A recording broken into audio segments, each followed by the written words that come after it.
The night she asked that question, the rain was falling so hard it felt like the sky itself was breaking apart. I remember the sound of it pounding against the old windows of my small apartment in Portland, Oregon. The streets outside were nearly empty, the streetlights glowing through the mist like lonely stars. I had just come home from another exhausting shift, expecting nothing more than a quiet evening and a bowl of cheap soup. My life at that point was painfully ordinary work, sleep, repeat. But everything changed the moment there was a soft knock at my door, and when I opened it, I saw a woman standing there with trembling hands and eyes that looked like they had been carrying 1,000 storms. And the words she whispered next would quietly reshape my entire life. "Can I stay with you?" Before we go any further, take a moment to like this video, comment where you're watching from, share this story with someone who believes in kindness, and subscribe to the channel if you believe that one small act of compassion can change everything. Stories like this remind us how powerful simple human choices can be. My name is Michael Carter, and at the time I was 34 years old, working as a night maintenance supervisor at a hospital downtown. Life hadn't turned out the way I imagined. Years earlier I had been engaged to someone I thought I would spend my life with, but betrayal has a strange way of hollowing out your trust. After the breakup I kept to myself, avoiding connections, convincing myself that solitude was safer than disappointment. My apartment was small and quiet, tucked into an aging building near the river. Most nights I barely spoke to anyone. So when I opened that door and saw Rachel standing there, soaked from the rain, her brown hair clinging to her face and her expression full of hesitation, I almost thought I was imagining things. I recognized her immediately. Rachel Whitaker lived 2 floors below me. We had exchanged a few polite greetings in the hallway before, nothing more. She always seemed kind but distant, the kind of person who carried invisible weight. That night, however, something was different. Her eyes were red as if she had been crying for hours. Her hands shook slightly as she clutched a small backpack against her chest. For a long moment, neither of us spoke. The rain filled the silence between us. Then she said those words again, barely louder than a whisper. She asked if she could stay with me for a while. I wish I could say I immediately knew what to do, but the truth is, my mind raced with questions. Why me? What had happened? Was I about to step into something complicated that I wasn't prepared for?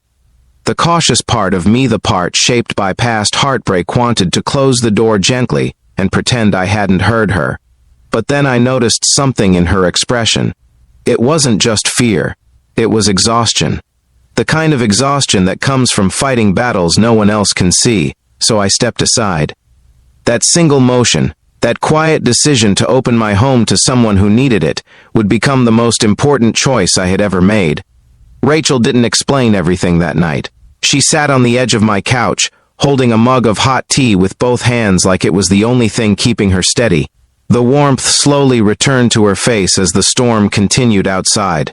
She finally told me that she had just left a relationship that had grown darker and more controlling over time. The man she had been living with had slowly isolated her from friends and family, convincing her she had nowhere else to go. Until that night. Something had finally broken inside her, and she had packed a small bag and walked out into the rain with nowhere to stay. My door had simply been the closest safe place she could think of. At first, she promised it would only be for one night, but one night turned into several days, then a week, and slowly our lives began to intertwine in ways I never expected. Rachel found a small job at a bookstore downtown, and every evening she would come home carrying stories about the people she met there. She had a way of noticing beauty in the smallest things: a child laughing in the rain, the smell of fresh coffee in the morning, the quiet kindness of strangers. My apartment, which had once felt like nothing more than a place to sleep, began to feel alive.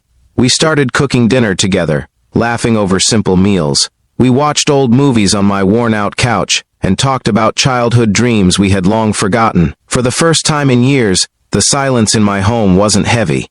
It was peaceful. But Rachel's healing wasn't easy. Some nights she woke up from nightmares, her breathing uneven, memories still chasing her through the dark. Those were the moments when I realized that offering someone shelter wasn't just about giving them a place to sleep. It was about standing beside them while they learned how to breathe freely again. Months passed and the seasons changed. The gray winter slowly gave way to a soft Oregon spring. Cherry blossoms began to bloom along the sidewalks, painting the city with fragile shades of pink. Rachel changed too. The fear in her eyes faded little by little. Her laughter became easier, brighter. She started taking art classes at a community center, something she had always wanted to do but had never been allowed to pursue before. Her paintings were full of color and emotion, each one telling a silent story of survival and hope. Watching her rediscover herself taught me something unexpected about my own life.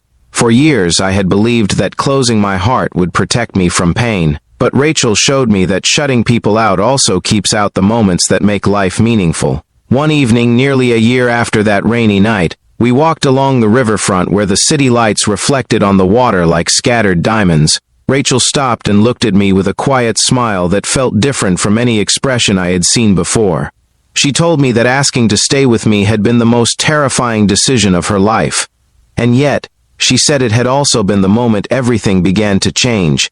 I realized then that the truth worked both ways, because letting her stay had changed my life just as much. The man who had once lived alone in a silent apartment was gone. In his place stood someone who understood that kindness isn't just a simple act, it's a door that can open entirely new futures.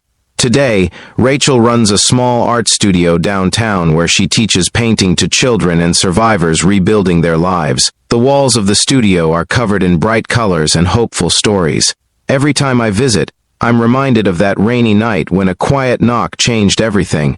And sometimes, when the rain starts falling against our windows again, we sit together and talk about how different life might have been if I had chosen fear instead of compassion. So if this story touched your heart even a little, please take a moment to like the video, share it with someone who believes in kindness, and subscribe to the channel so more people can hear stories like this.